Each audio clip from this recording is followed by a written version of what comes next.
So back to the belt clips. These are my handmade that I have been making for long time.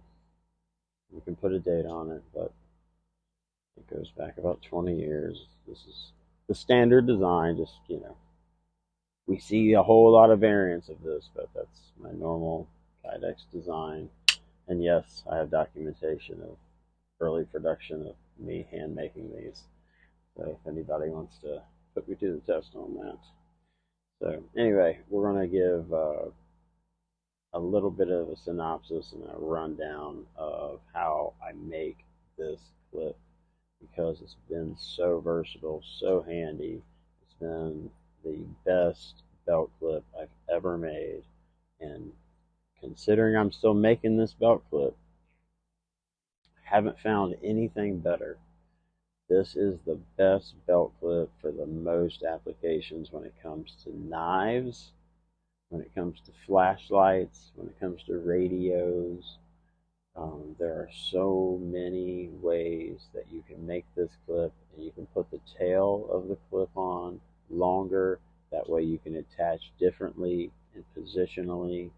So it is an unbelievably versatile clip just to know how to make an attachment, whether, and I honestly, there's a lot of great attachments out there because I use a lot of really good attachments on all of my stuff, all of my gear. It's a variety of what's going to be best suited for that gear and what, each individual wants. So, but this is just one thing that can be made in-house, thermoset with Kydex or any other thermoset plastic you want. I do use an 1/8 inch when I make these. I don't go any thinner than an 1/8 of an inch. Um, and the key is thorough heating because you do not want to cause stress in the molecular structure of this copolymer. This is PVC and acrylic inherently, is a little bit on the fragile side when it comes to the durometer and, the tensile strength rating, but so you want to make sure that this is a completely heated process and everything is cured. When I say cured, it has many terms to it, but curing in this is just heat settlement. And by thorough heating, in whatever way you choose, thorough heating is going to be key in the fixture and application to setting it up, which is thermo, then setting it up to cool down or cure. So, and that's really what curing is getting it back to its former state, to where all the molecules in that structure that you're molding and bending, every bend is under an excited molecule, hot state evenly. So they all cooperate. Same thing when cooling.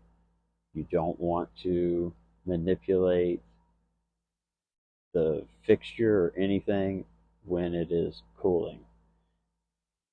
That causes fatigue. If you have to move it while it's cooling, it causes fatigue because you just stress some of those molecules that weren't quite hot and were getting cooled down. Well, those just got stretched. Those, so some of those just pulled apart, and those are fatigued. So, in the plastic world, that would be the best way to anneal something.